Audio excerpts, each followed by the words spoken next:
So, did you catch the latest Andor? Yeah, apparently most people didn't. Well, I did. It's a pretty good show, but Star Wars is a dead franchise, and I think people would be more open to this sort of experimental take on it, and more forgiving for some of the flaws in it. But after constant dumpings of crap, and a spectacular showing for Mandalorian only to get sabotaged by the company,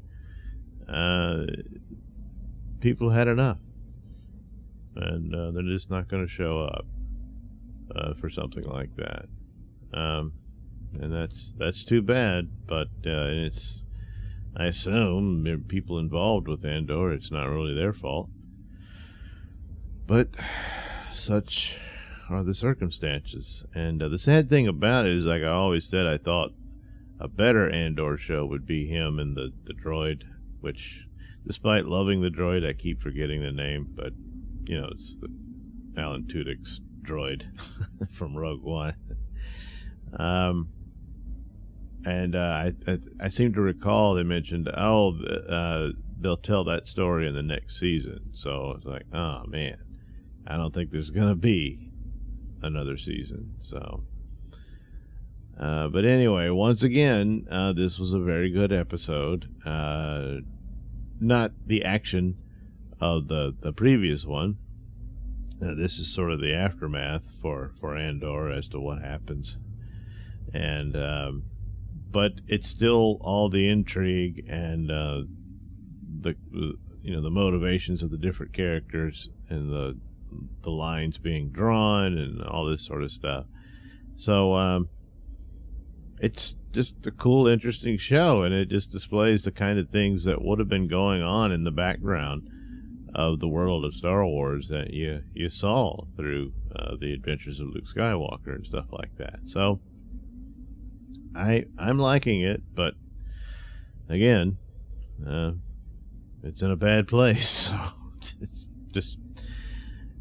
just flying under the radar now. So anyway, so the consequences of the heist are coming after Andor. He's on the run basically again, and he's decided to take the money and run and just go live out on some resort planet and enjoy his ill-gotten gains. Or, well, I guess they're not so ill-gotten when you steal from the devil.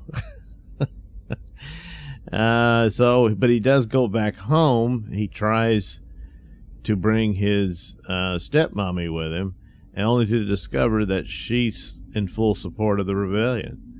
And he doesn't reveal that he's the one that was involved in the heist, but that she's all excited that this happened, that someone, struck a blow against the Empire and all of that sort of stuff. But he just thinks the rebellion's crazy, and he's telling her, you're not going to win. He says, yeah, maybe not, but but it's the right thing to do and all this sort of thing.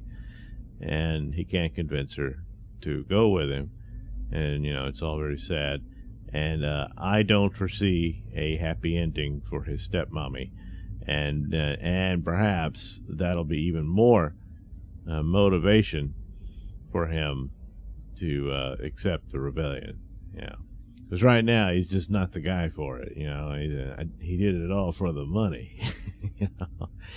And he goes to his, I guess, ex-girlfriend. I was never quite certain what, but there was an interest there. And then her boyfriend's the one that turned him in and all that. And my guess is he was going to try to convince her to come with him too, but well, that's not happening. So basically, he leaves empty-handed as far as his friends and family go. And another mention of his stepmommy tells him to forget about looking for his sister, to remind you that that's still a thing, and it's like she's bound to show up sooner or later, And so he takes the money and goes, and ends up on this, I don't know, literally a resort planet.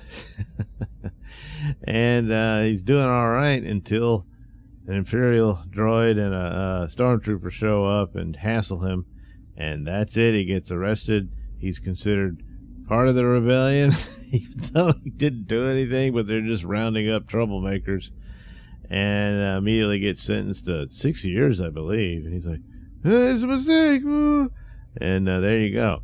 You see, that's why you got to rebel against it, because this sort of thing can happen at any second, minute, whatever. Even though, of course, he is guilty. He stole a buttload of money from them, but that's not what he's arrested for. He's just arrested as there was some trouble going on. They were rounding up people, and he got caught up in it.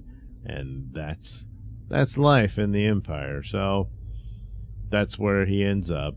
And so, meanwhile, some in the rebellion have already decided they need to send a hitman or hitwoman, I guess in this case, to take him out because he knows too much about Luthen.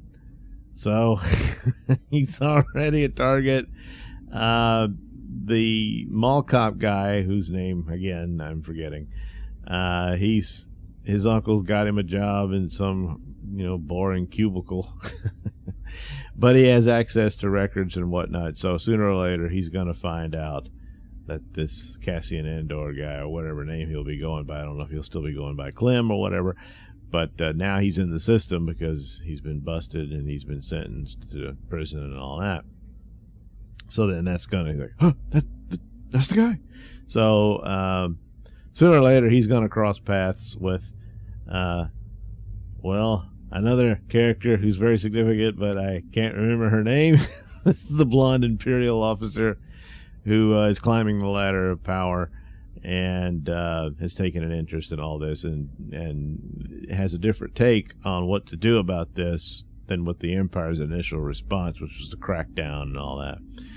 So I'm sure her paths will cross with the mall cop who's going to point her in the direction of Andor. And I think that's probably where it'll go. And so, sure, several sides are coming to kill him, but it's his only way out of that prison he's in now. And I don't know that the Imperial droids were there. Obviously hasn't been reprogrammed to be... I don't know if this is supposed to be the specific one. They all look alike, so, maybe he'll get one. And... they said it would not be in the show, meaning even if he gets hold of one, it won't be reprogrammed until they'll save it for the next season. But I don't think there'll be a next season, and that's unfortunate. So maybe in the breakout of this, he'll get his hands on one of those and look to probably how they'll end it. And then, and he says, I've got plans for this droid, and so he'll be reprogrammed into the smart-ass droid we knew and loved from Rogue One. So it's an all-around very good show. The music, I never have liked it. If this were some other space show, if it was Blake 7, like I said, this has the look and feel of a revitalized Blake 7. I think that's what it could look like. It would be fine. I wouldn't mind it, but it's just not Star Wars, and that's the big flaw. There's not enough Star Wars. You see the trappings of it, the Imperial officers and everything. They obviously look like they're right out of Star Wars and that sort of thing, stormtroopers and everything. But and there was a little more of that in this one, but it needed to be more. But the music definitely, and that's been a flaw for all of the, even Mandalorian, it's just not up to snuff to the standard that John Williams set. And I understand it's John Williams, a tough act to follow, but you gotta at least try, So, but the music's really bad. And in this particular episode, there was a couple of bits I didn't like it. Even if it wasn't Star Wars, I wouldn't have liked it. So, yeah, it's got its flaws, but still, as far as Star Wars D+ goes, Mandalorian wins out just for being closer to Star Wars and the sheer adventure of it. But Andor's a very close second. Everything else, Boba Fett, and especially Obi-Wan, tremendous letdowns, which also pretty much salted the earth on its way out. And so Andor suffers the consequences. It's sort of similar to Solo paid for the sins of Last Jedi. I mean, Solo was a stupid movie, but it wasn't as bad as Last Jedi. Andor is really good, but a lot more sins have been committed on Star Wars since then. So, it's just everybody's checked out.